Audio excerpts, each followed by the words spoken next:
The opinions expressed on the radio program by the hosts, co-hosts, guests, and call-in listeners or chatters are solely the opinions and responsibility of the original source who expressed them. They do not necessarily represent the opinions of Genesis Radio, www.genesisradio.com, Genesis Radio's owners, management, or affiliates.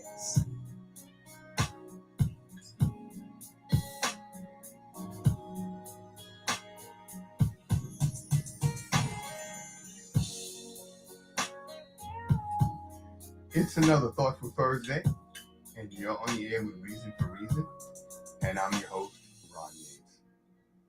So today we're going to discuss a little bit about relationships, but not necessarily the kind of relationships you might want to be in. So joining me in studio is the lovely and vivacious Pernella Harris. Hello, thank you so much for having me. Well, it's a pleasure to have you. So in our last discussion, something you said kind of struck a chord with me. And you said that you help women out of toxic relationships. Yes, that's good. Okay. And how long have you been doing that? 25 years. Oh, long time. So my first question is this.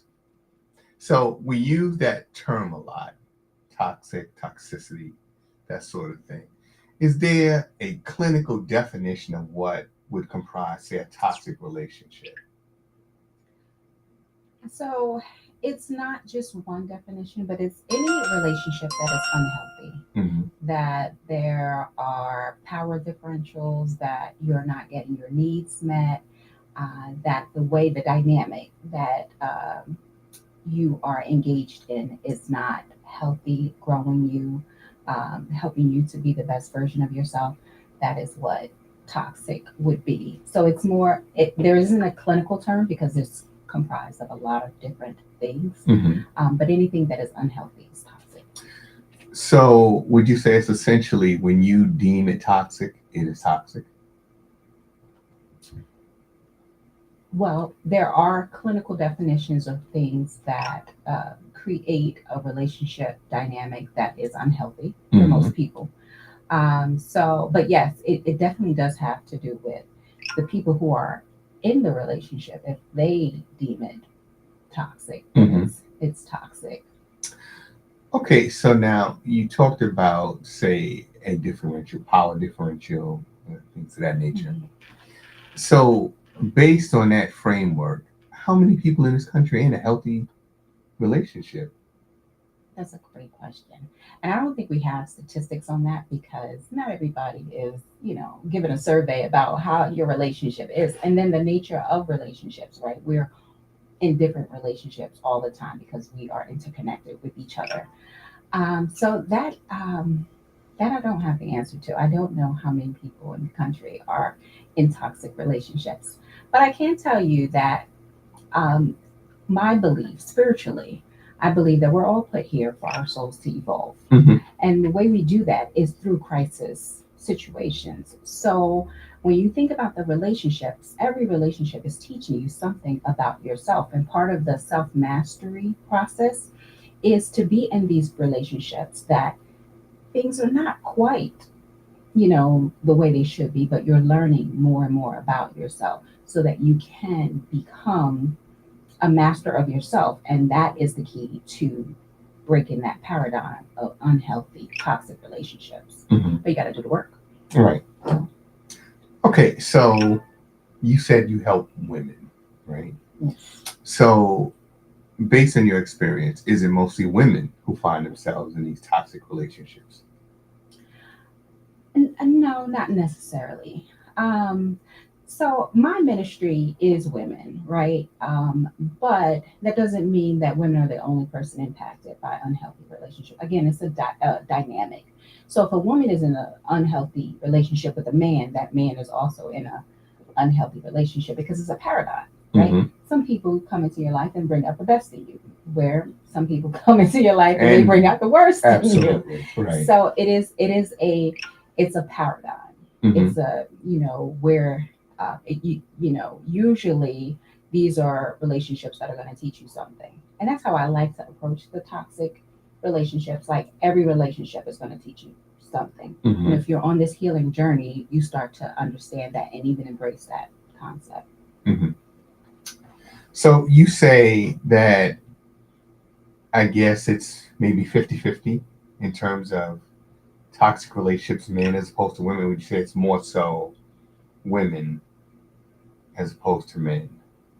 Well, from my viewpoint, and I haven't studied this, but from my viewpoint, I think women will deal with that or come into treatment more so than men because we live in a patriarchy, right? So it's okay for a man to,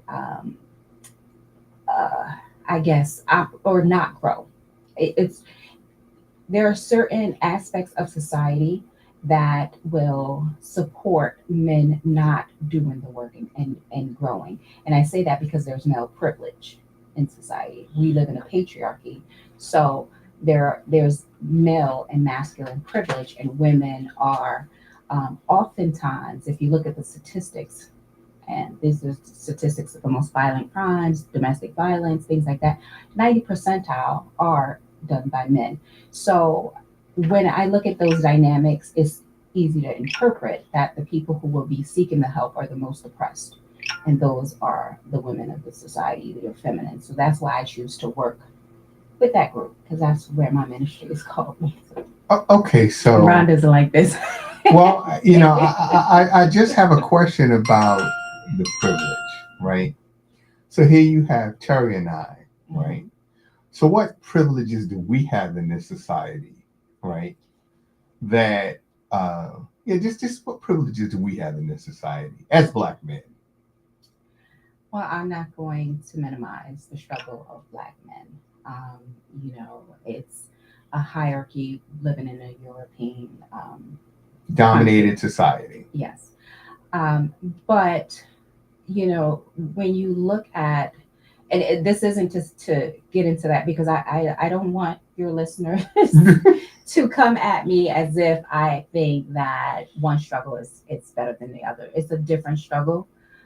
So Black men have been marginalized, have been um, things have been taken, and we as a people, not Black men and women, have all been subjugated to some really harsh realities. Um, but when we look at patriarchy and we look at rules for how society are going, either in the church, even in the Bible, you're reading things that are promoting male privilege and male as a leader. You must submit to the male. It's in every part of your society when you're living in the patriarchy. But I think that's the Eurocentric society, right? Yeah. You know, from an Afrocentric society, we know that women held positions of power and authority, and no one questioned that, right? And there are a number of instances I can give you, starting with Cleopatra the 7th and go down the line of Black women who sat on the throne of, a number of different civilizations, right? And nobody questioned that because, in fact, if you do research into the history of Kemet or Egypt, the ascendancy to the throne was not through the father, it was through the mother.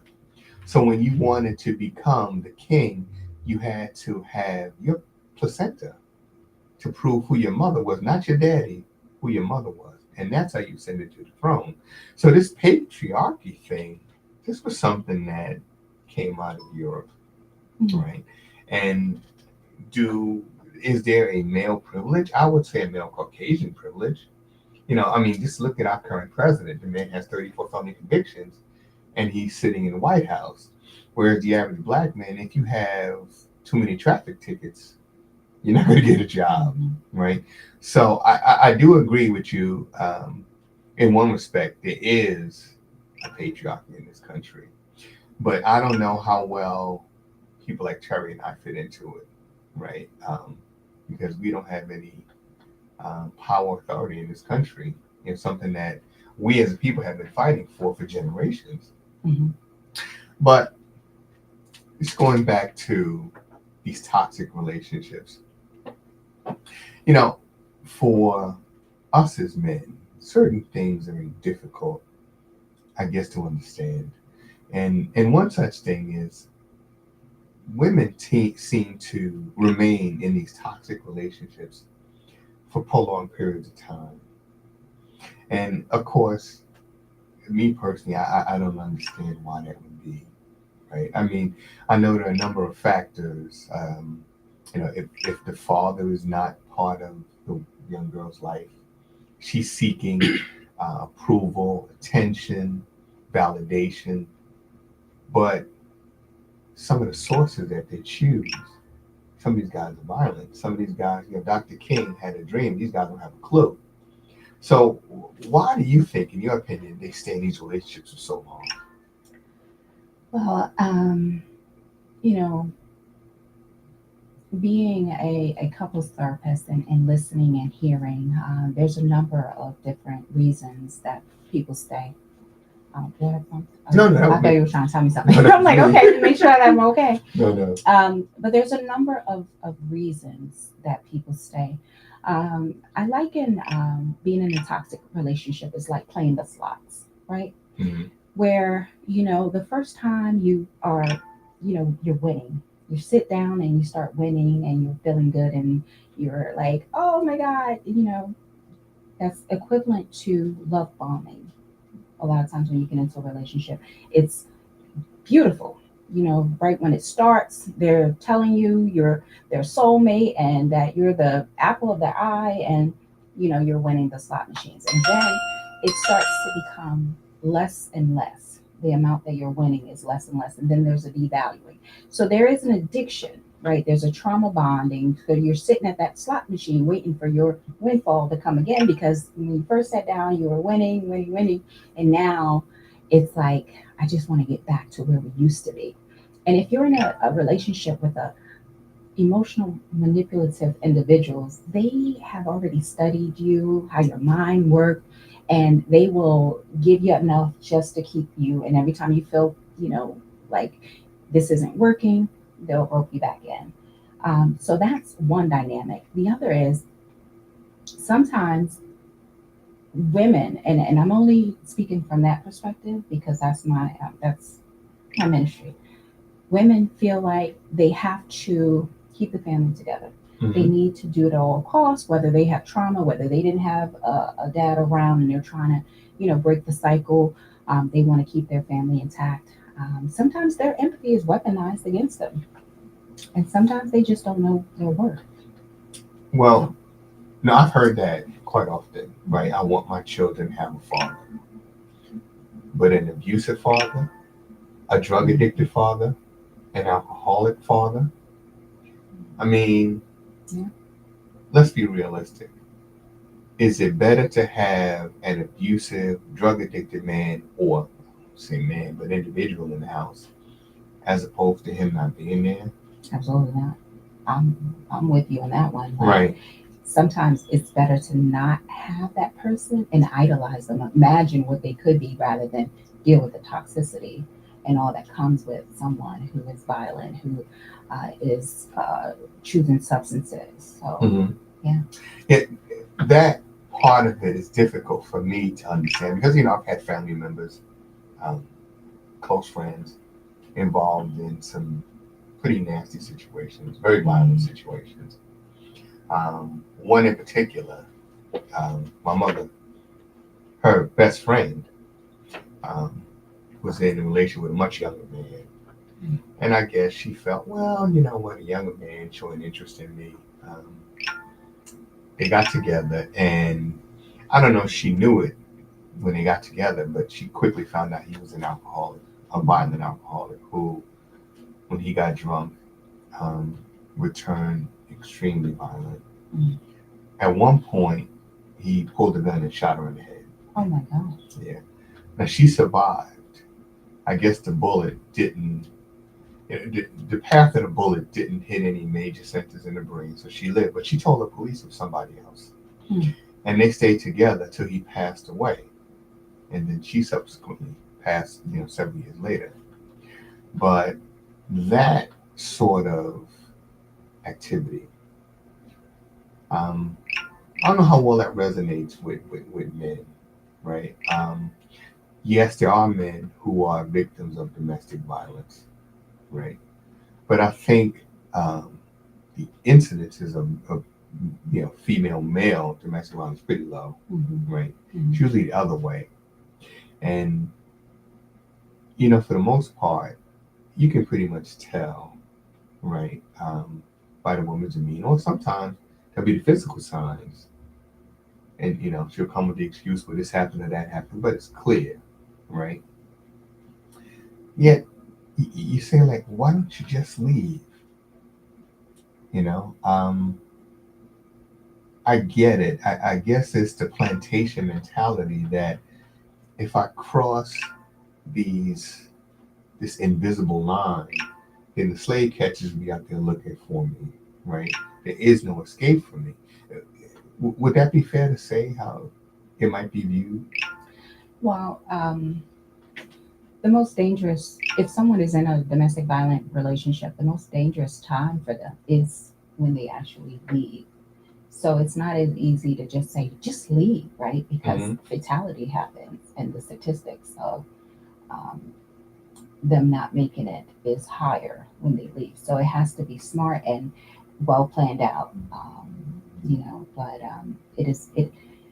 being in a violent relationship or with someone who's obsessed or someone who isn't, who's about control, is a very dangerous situation. So it's not as easy as most people would normally not be in that situation if it was an easy fix. You know, I think what you said about the time that women decide to leave. I think the problem comes in when they announce the fact that they're leaving. Um, I think, from my experience as a police officer, the best thing to do is just to leave. Don't make any announcements, right? Um, and maybe just take small amounts of clothing out at one time, so that it's not apparent that your clothes are missing, right? Things that you can come, oh, send a cleaner, this, that sort of thing. If you have children, same thing. Oh, I did some laundry, some of the kids' clothes got messed up. But when you tell them, then they get triggered. They know, right? You're leaving on this day? No, you're not, right? I'm going to prevent that from happening. So I think the thing to do is, yeah, like you said, make a plan and execute that plan. And I know it's not easy, but I'll tell you a situation I'm intimately familiar with because this is a girl I dated. We dated when I was in my teens, and she eventually had a child with another guy. They broke up, and then she met a guy she married. Well, I don't know if he was forthcoming with his history, but she found out at some point that he had shot his own father and that he had an addiction problem.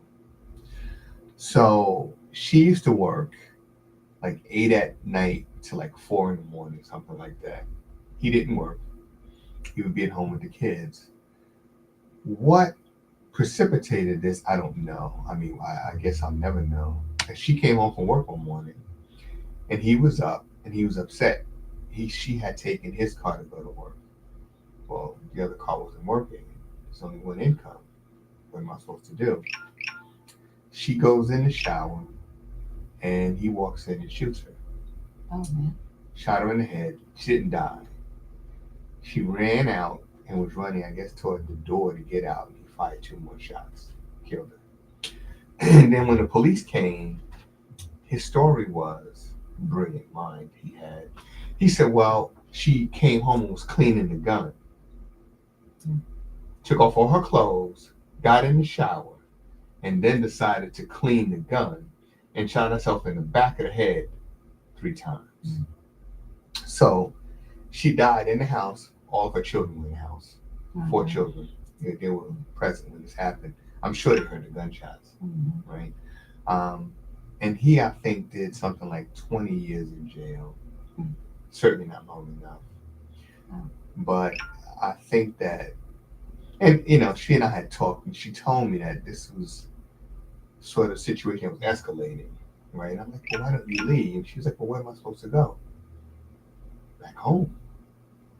Well, I don't want to do this. I don't want to do that. Sometimes in battle, in a war, you have to do a tactical retreat, Mhm. which means you have to run in the other direction. Mhm. Yeah. And, I guess she couldn't see herself doing that, so she decided to stay.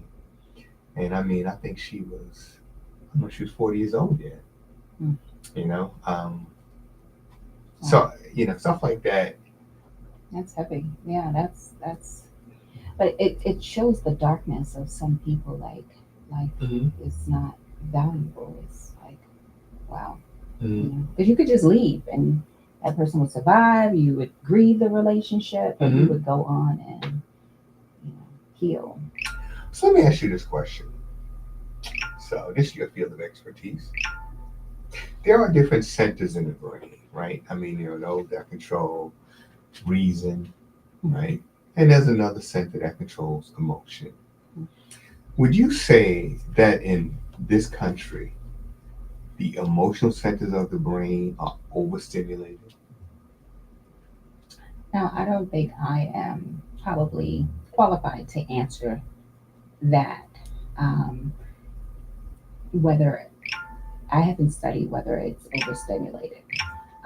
Or what do you think? I don't think people are empathetic enough. Hmm. So overstimulated, I think we're probably understimulated because we don't do enough. Like I feel like majority of people are very selfish and doing what's in the best interest of themselves, Hmm. and not really caring about others. Hmm. So, I think there's a whole aspect of emotions that they're not, like empathy is not something that is plentiful. I think when you um, can disregard someone's emotions and just only focus on your own, I think there's a whole part of you or something that you haven't tapped into. So, Hmm. yeah, I do think our fear centers, our anxiety centers are always active. So we're stressed out and always focusing on productivity and things of that nature. So when it comes to fear and anger, those are, you know, emotions that, we can tap into easy. But empathy is one that is underdeveloped. Well, that's basically what I was saying, right? Because in this country, when, say, advertisers, they don't appeal to our intellect, right? Hmm. We all know that sex sells, violence sells, right? Um, and when you're a young person, particularly young children, right? You're growing up in a society, our current society, that's closing the libraries, that is banning books. They want to take stuff like Sesame Street off the air, but you could watch something like, and no offense to this particular show, but you can watch something like P Valley. Hmm. Right? I don't know if you're familiar with that show, but you can watch that, but you can't watch Mr. Rogers, right? Because that's too liberal. You can't watch Sesame Street to learn, say, how vowels and words and sounds come together. But you can watch, Jerry Springer reruns, right? Where we highlight violence, we highlight dysfunction. So I would think that if you're not feeding the rational side, but everything is directed toward the emotional side develops, and it doesn't really, I guess, communicate well with the rational side. And I would imagine that might be a factor in relationships as well. Hmm. I definitely think when it comes to relationship health, I think most people are coming into relationships to get something Hmm. rather than to get something. So you're already coming in that lack. mentality, like I'm coming to take from you, Hmm. right? And so the moment you take, or is no longer available, then oh my God, we need to break up. We need to, you know, just move on and things of that nature. But if you come with an abundant mindset, if you come to get, right, you're completely whole, and I have all this love that I want to share, and you're coming to give, then you're going to stay healthy and also help your partner grow. And that I feel is the missing piece, because most likely when couples come to see me, they are no longer getting their needs met. They are competing with each other, and they're individually broken. Hmm. Like, that has nothing to do with, the broken pieces. We're only projecting out our own wounds, right? Because remember, we started with every relationship is teaching you something about yourself. So if you haven't discovered yourself, you don't even know what you need in a partner. Now you got all these wounds that you're projecting, and it's their fault. They did this, and blaming it. If you would just be perfect, I would be perfect, kind of a scenario. But when I meet with couples, what I do is I have them do breakout sessions, and I see who they are as individuals. Because if you are working on yourself, and you're a great individual, guess what? You're going to be a great dad. You're going to be a great mom. You're going to be a great partner. The more you work on yourself, the more your relationship can elevate, and the better you are to be in union with, because you're working on yourself. So, Okay, so you said that your ministry is predominantly women, right? yes. So, woman comes to you who's in a toxic relationship. How do you begin the process of, I guess, making her aware first that this is a toxic relationship?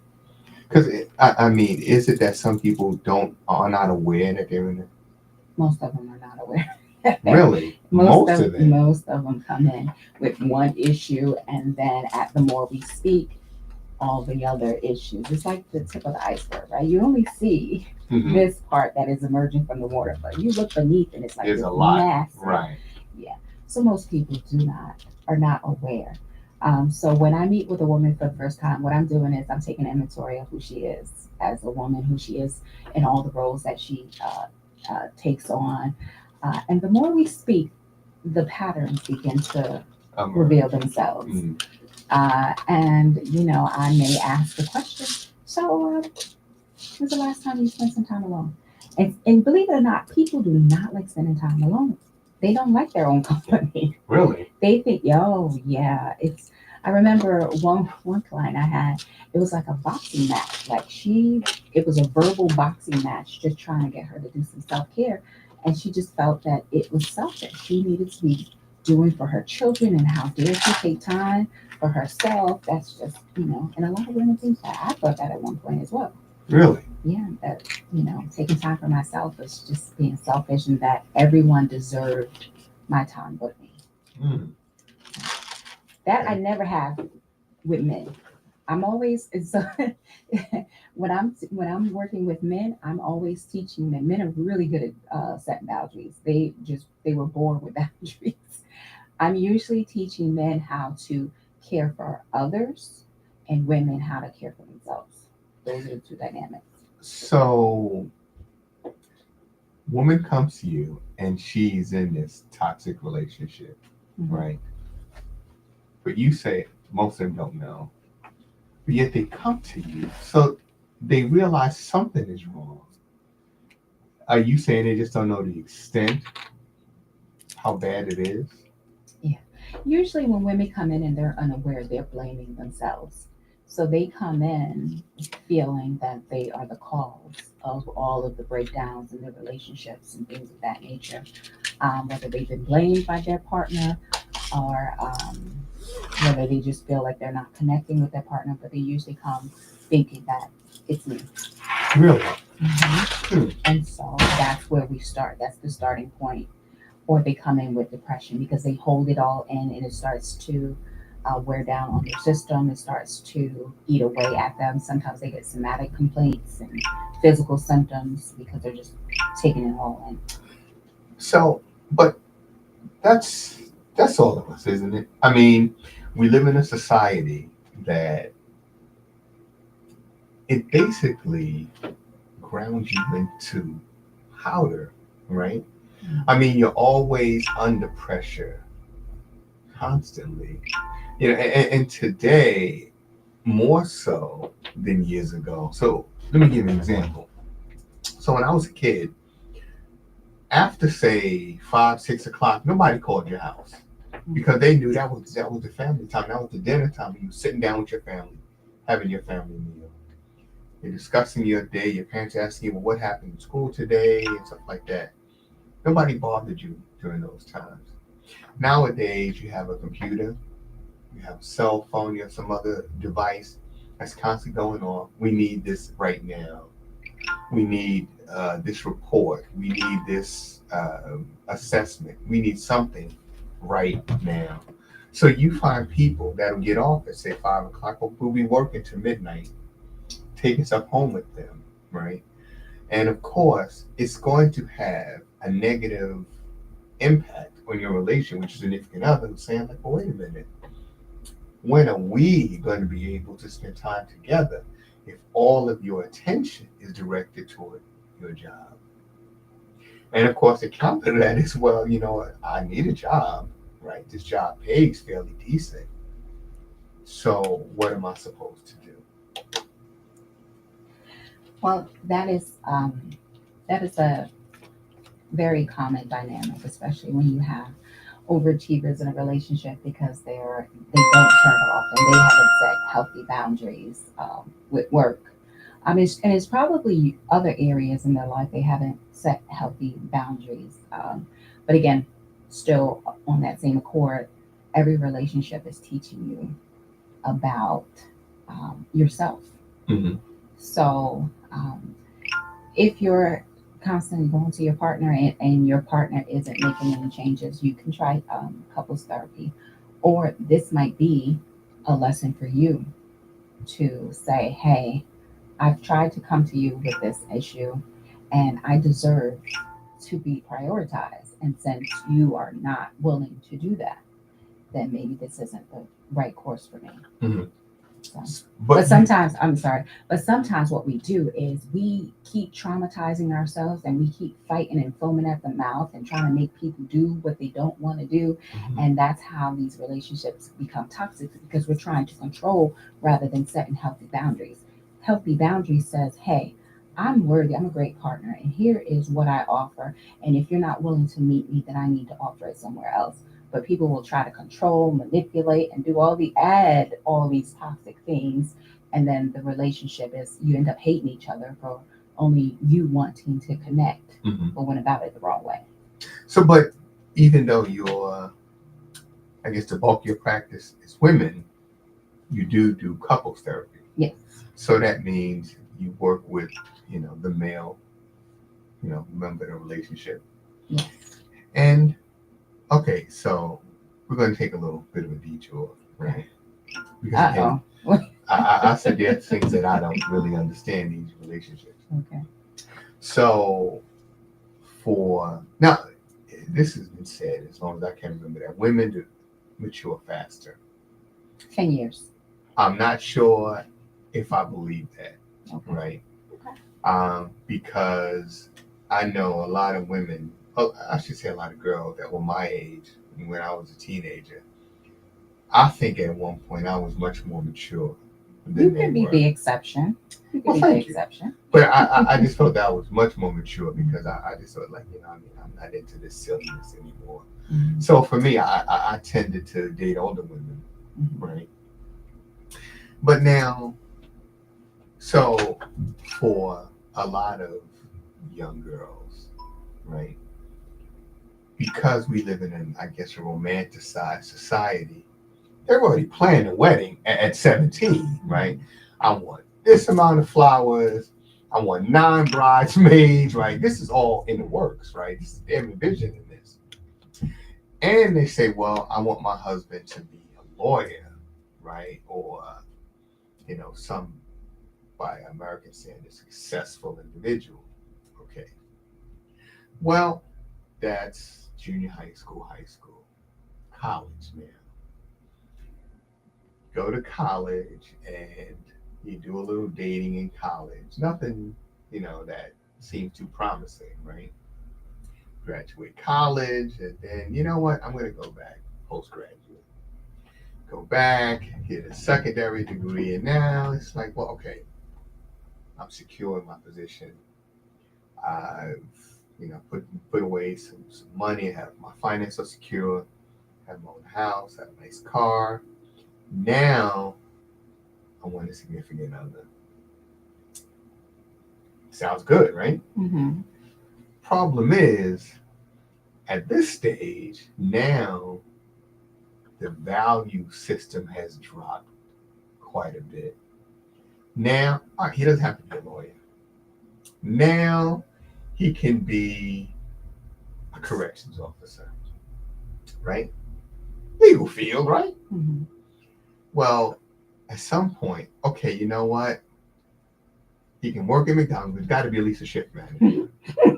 Just get progressively lower, like. But that happens, right?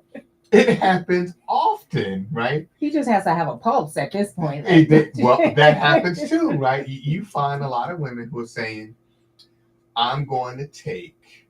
There was a show that came on back in early '70s called The $6 Million Man.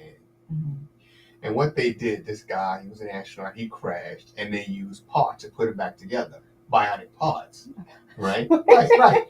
So it's going, Ron. Where is it going? But what you find is there are women who want to put together a man, right? Oh man! It's like you go to New York to the Build-A-Bear. So I'm going to build me a bear. Well, I'm going to build me a man. Yeah. Right.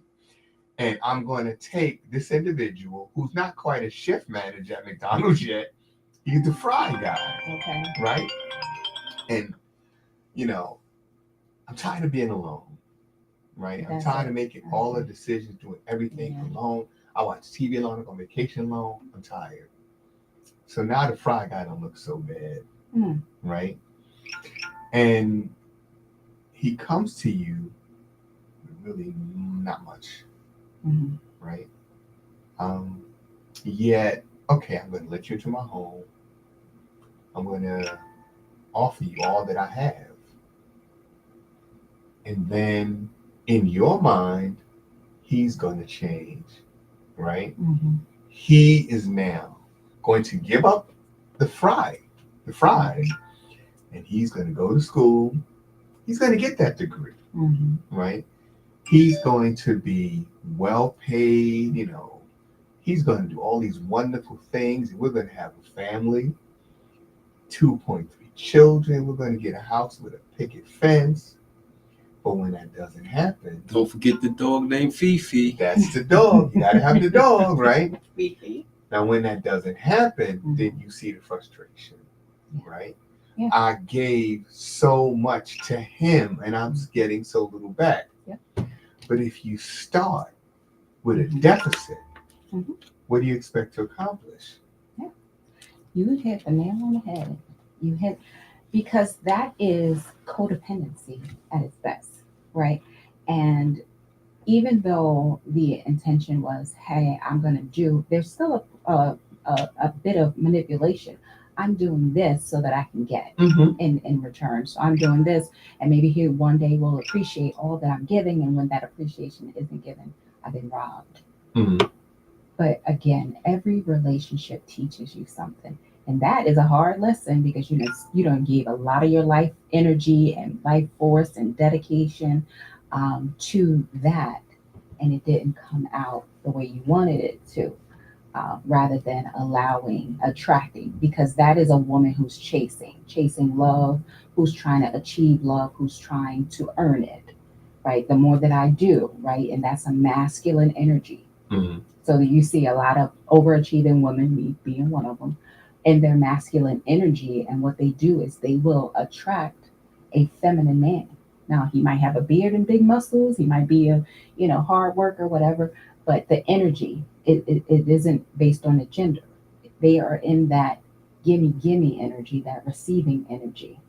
And so If you're a masculine woman, right, you're like, I'm going to do. I'm going to set you up. I'm going to pay your bills. I'm going to make sure you don't have anything to worry about. I'm going to provide and all of that.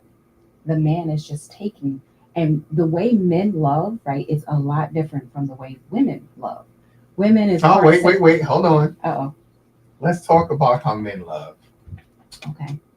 Well, what's the difference? Men show their love through doing. And the hormone that is released when men love is a protective hormone, vasopressin. So it's not endorphins. It's vasopressin is an endorphin, but it's not the oxytocin that women. Right. But now, okay, this vasopressin. Mm-hmm. I think that is one of the same chemicals that causes vascular constriction. There's I'm about to look it up. There's something called vasopressor that causes vascular constriction. It raises your blood pressure for people that might have low blood pressure from trauma or just have low blood pressure, right? Okay.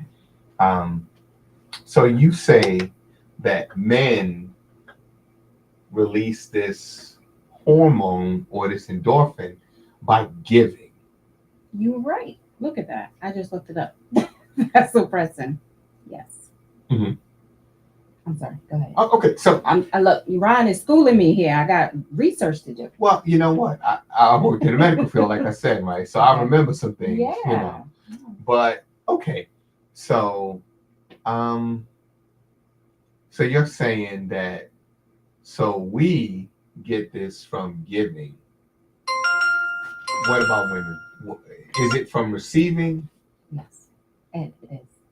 So women release oxytocin when they're in love, and so they receive, and whatever they receive, they multiply. Right. And so it's growing like a garden, or it's trying to multiply the family. Okay, let's do this real quick, right? Let's open up the phone line just in case we have someone who is in a situation that may need a little help, right? So the number here is 888-304-4401. Again, 888-304-4401. Now the next thing I want to do is Terry. Now she said women release oxytocin when they're receiving, right? So does that mean that stuff like retail therapy is a real thing? I don't know. Come on now. It does sound good. Come on now. It depends on what your love language is, right? Because it could be gifts, it could be time, it could be affection, it could just be creative, just being creative, producing things that are creative and beautiful. So. Yeah, but retail therapy sounds like a good idea. I mean, don't take that off the table. If you want to fix something, go buy something. Because, well, a lot of women say when they're in a certain state, like a depressed state, shopping. I'm feeling depressed. Anybody trying to buy me anything? I'm feeling a little down today. No, go ahead. Take you out for a little ice cream and cake. There you go. But a lot of women say when they are depressed or they're going through a situation, right, shopping makes them feel good, right? So I don't know. You say this is not necessarily a real thing. Is that what you're saying? Well, that can be a little scary, because if you're going shopping without the money, then you're going to need therapy for the retail therapy. Right. But in terms of oxytocin, right? When we say don't chase, attract, that means be in your feminine energy, and all the opportunities and everything you are hoping to will manifest and come to you. And that's in that receiving energy. So it doesn't necessarily need to be a gift, but those are nice. Okay. A nice vacation is nice. So just to be clear. You trying to box me in? In your research, your studies, retail therapy doesn't really exist. Oh no, it does. And I think Oh wait. I think so you're changing your position because I now. didn't want to attach you to that. But retail therapy is a thing, Mhm. right? Just like any other type of uh, dopamine hit, right? Mhm. So if your thing is gifts and you receive gifts, it's gonna make you happy. If your love language is service and somebody does something, it's gonna make you happy. So sometimes, people use different coping strategies. It might become an addiction if you don't have the money to pay for Mhm. what Mhm. but the same thing happens with substances and things like that. Oh, I just need to go out and have a drink and feel better. So that's just another way of coping. Not my thing, Mhm. right? Because I need no, I need to make sure the bills all No, align I and get things it. like I know. that. Because I get it. that I get scares it. me a little bit, but No, I yeah. get it. But I just wanted to, hear from a professional if there's just some made up stuff, right? Because Don't go home talk about some that ain't real, and then you get in trouble. And I got people calling me. well, I just wanted some professional advice, right? Is this real or is this just made up? To get the credit card to go crazy. She just want a right? new pair of shoes. There you go. I just needed a new dress, right? And I'll feel so much better, right? And look, I get it, right? You put on something new and you look it in the mirror and it's like, oh, this fits nice. This feels nice. I get that, right? But when it's like every week, right? Oh, I need to feel good this week for next week, right? That kind of thing. I need to feel good on credit. Like just There have you it. go. No, just have a dress delivered every week. And Just people do have that. one on Saturday. People do that. Because Amazon delivers 24 hours, right? So, you see Amazon truck pulling up like constantly, right? Okay. I just want some professional advice on that. Okay. All right. Get So the dress. Get the dress. Happy wife, happy life. That's my answer. I don't know. I don't know that. I'm outnumbered. Somebody call us. Listen, Somebody call us. I'm outnumbered here. I don't know about that happy wife, happy life thing. Now, I don't know. LaRon, if she's soft and pink, that's gonna make us happy. As long as Right. she's soft and Oh pink. my God. But if Right. she hard as nails, Yeah. she can cancel Christmas. And I'll tell you something, right? When you talk about the masculine and the feminine energy, right? So going back to African traditions, which I think is what's lacking with us, Mhm. right? We view the world through the Eurocentric perspective, Mhm. right? Through the lens of people that don't look like us, don't care for us. But in the Afrocentric perspective, men possess both the masculine and the feminine energy, Mhm. right? What we're able to do is keep it in check, Mhm. right? In our society, going back to the overstimulation, right, that causes us to be out of balance within ourselves Mhm. and with one another, Mhm. right? So we go into a relationship, we're unbalanced, right? And let's be realistic, all of us are dragging some luggage around, Mhm. right? Yeah. Especially if you've been around for a couple of years. You know what I mean? We're dragging some baggage from point A to point B. We're bringing it into a relationship, and we hope that our significant other will accept our baggage, right? And won't want to put it on the scale and weigh it and say, "Whoa, you way over." Mhm. You know what I mean? But I think that it's so important for people to understand who they are culturally, Mhm. right? Spiritually, Mhm. and it helps you to realign yourself. Because I think that's one of our biggest problems, this lack of balance, this cultural imbalance, right? Mhm. So we come Absolutely. into a relationship and we don't have no idea who we are, you know? That's the biggest issue. We're so disconnected from ourselves. Mm-hmm. And so we can't get balance if we don't even know who we are. We are so consumed with the other person who's just a mirror Mm-hmm. of us and our wounds, right? But we're too busy trying to fix and control and all that where we're not doing the work to understand who we are, tap into our consciousness, divinity, and balance out our masculine and feminine energy. But how do you present that to a couple that comes in that really, and in America, um, is so it's kind of rare to find people who are on that wavelength, right? Um, we're so absorbed with other things, particularly religion, right? That religion says this and that's it. There's really nothing else. Mm-hmm. I think I told you I was just on a cruise, right?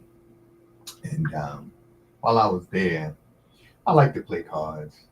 So I was playing with a group of people, and all of them were Jehovah's Witness, right? And they asked me, the first day I met them, are you Jehovah's Witness? I was like, no. They said, oh, you're going to be. I'm like, oh, okay. I just came to play cards, right? But of course, inevitably,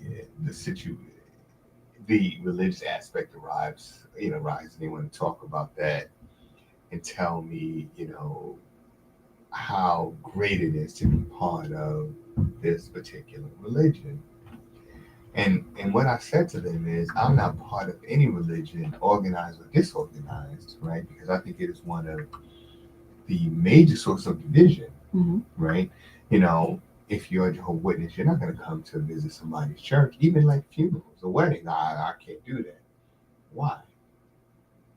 We have a common origin, yet we can't sit down and break bread together because you view God from one aspect and I view him from another.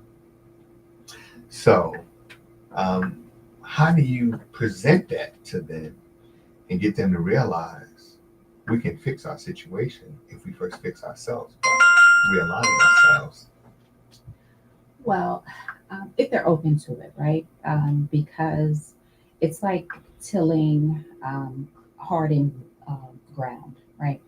It's very hard to get someone to change before they're ready to change. It's very hard to get someone to be receptive to another viewpoint unless they're open minded. So I don't push. That's not my job as a therapist, is not to push, it is to align. So if someone is coming to me, then I share what my approach is as a therapist, and it is spiritual in alignment with yours, right? I'm not going to push you toward a religion or anything like that, but I do cover spirituality under the umbrella, so I can treat a whole bunch of people and not get bogged down into we're team Islam, we're team Christ, we're team Jehovah's Witness. So it's just what are the commonalities and how we can make it, because it's not about me as a therapist, but it's really about the dynamic of the couple. So if it's not an issue for them, it's not an issue. Like I don't have to push my religion, but I do cover it in spiritual.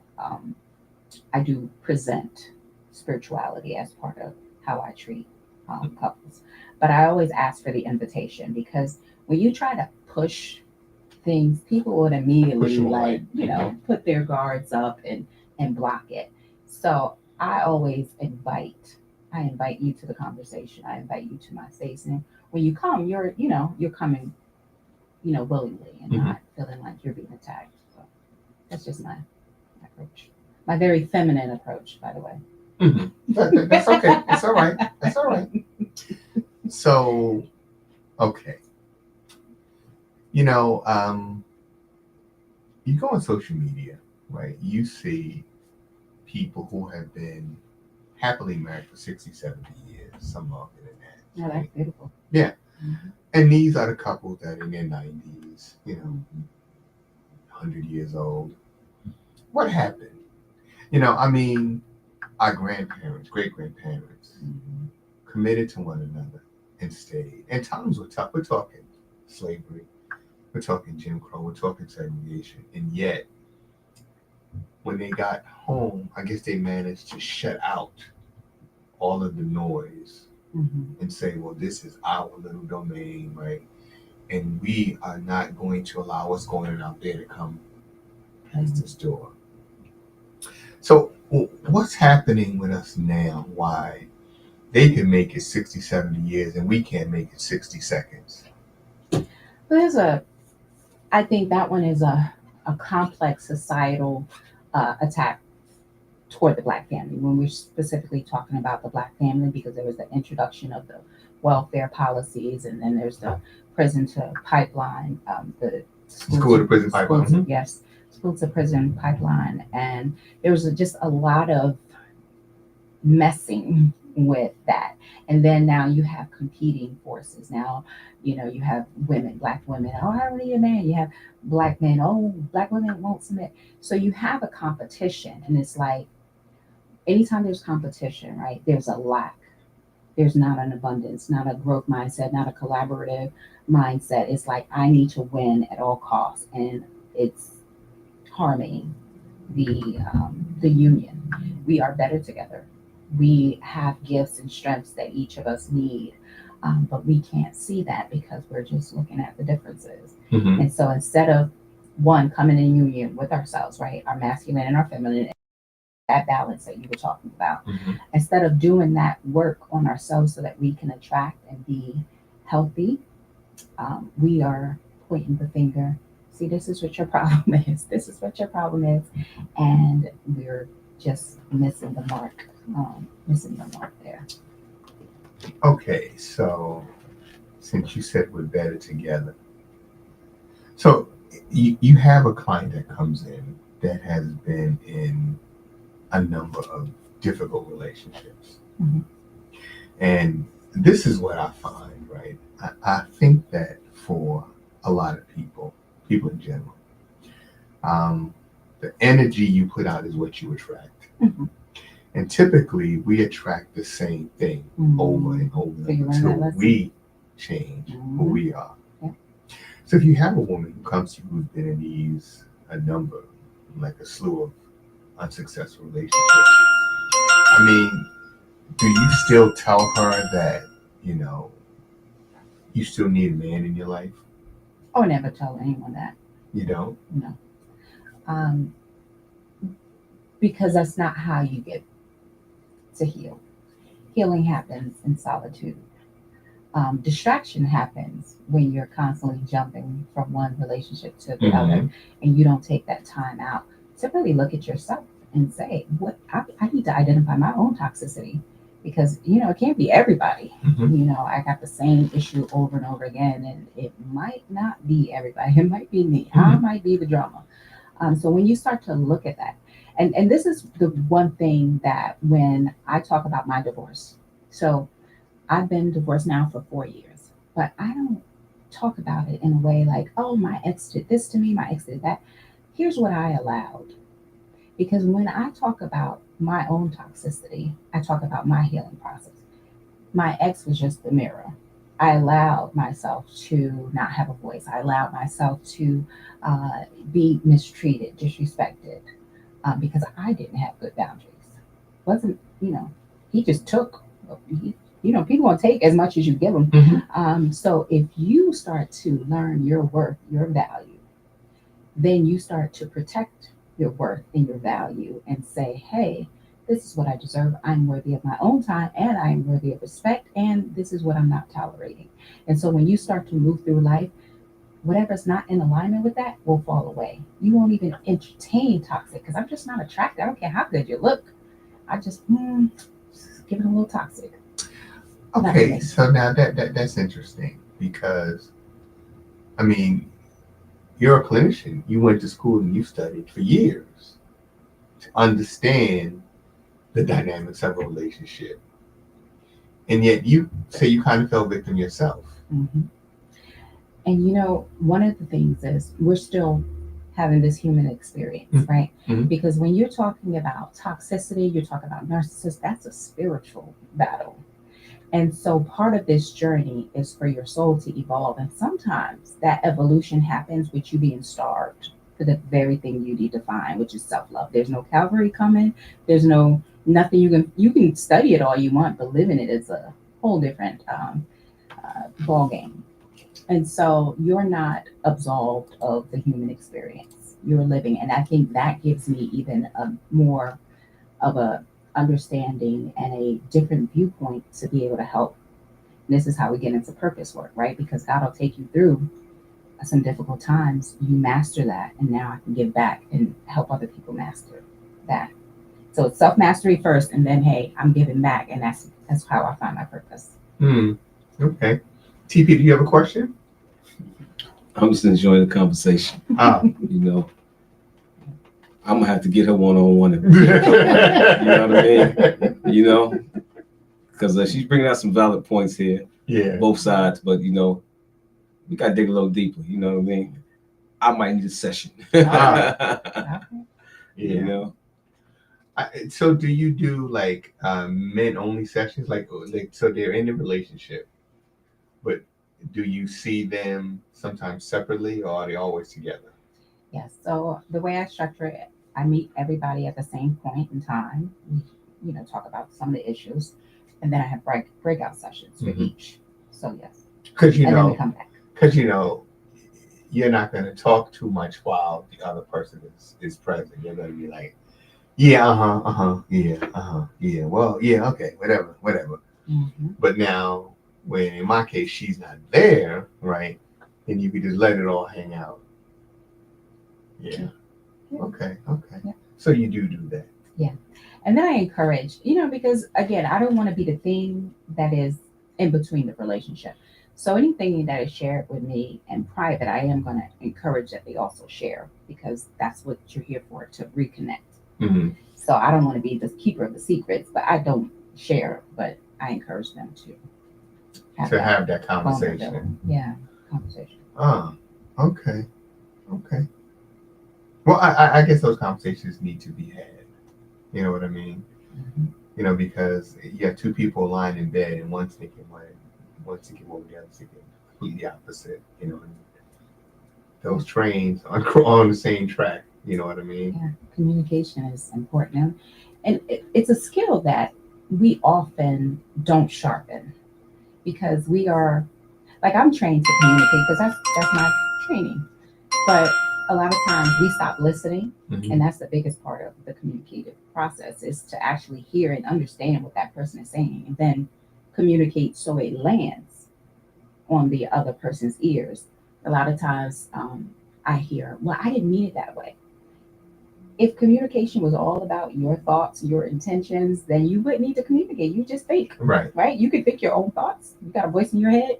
But if you want it to land, you got to check in with that person. Did they understand? Do you understand what I'm saying? How do you feel about that? Like, constant, was the facts received over there?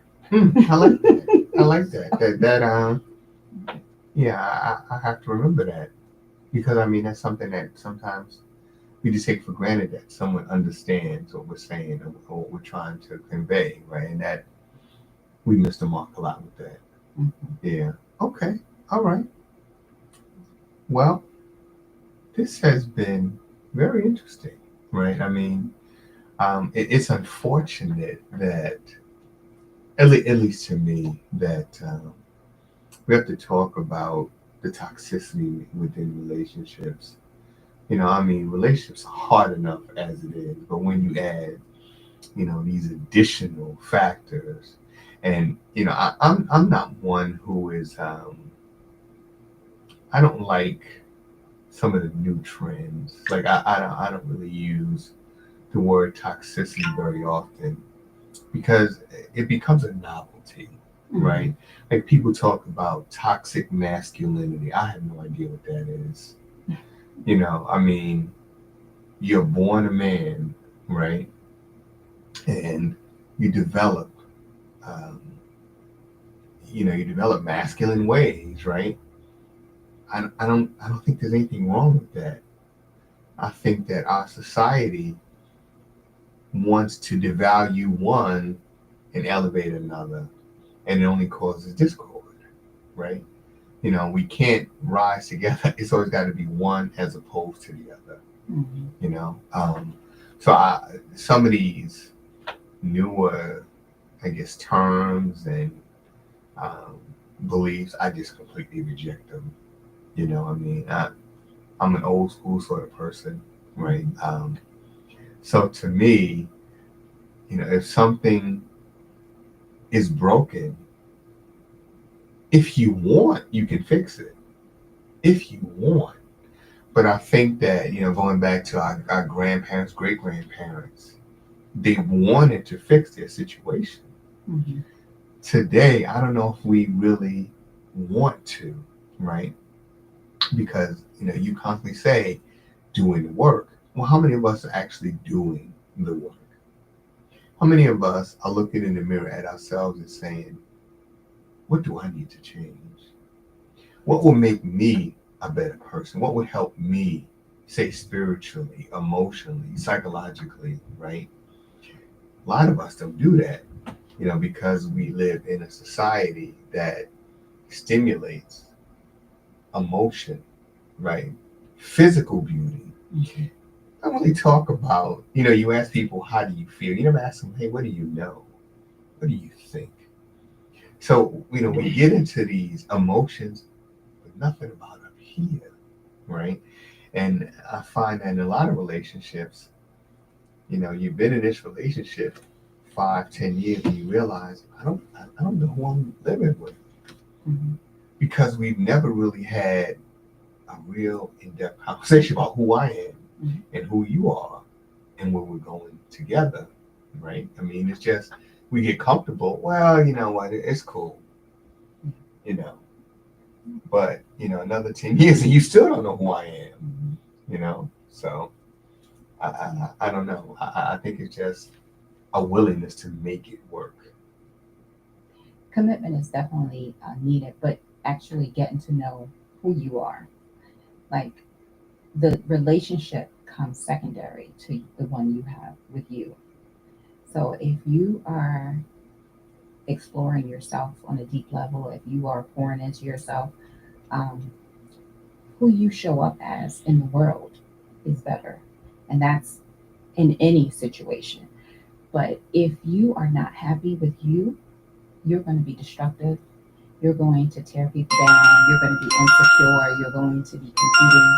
You're going to just hate Who you are. and everyone else. Mm-hmm. So, Yeah.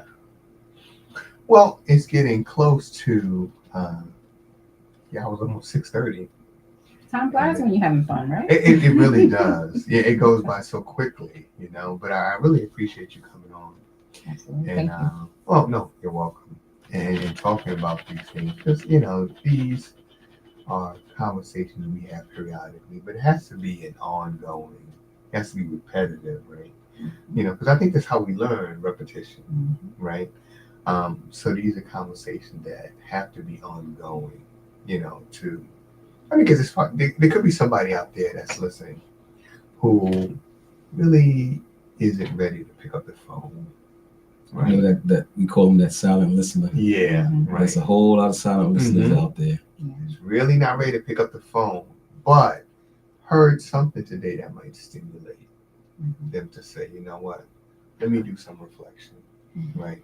Let me reevaluate my situation because I know I deserve more, right? And that's men or women, right? Yes. That's across the board, because our idea is to strengthen who I am, to strengthen who you are, to strengthen who we are, right? The family unit, and I think that's another conversation we'll have to have, because if you have mom and dad on getting along, what is the impact on the children? Mm-hmm. So that's a conversation that maybe you can come back Okay. I'm here. and we can talk about that, the impact on the children. Yes. So again, I thank you for coming in today. Thank you. It was a rough day, I know, right? We talked a little bit about that off air, but I thank you for coming in, despite everything that happened today.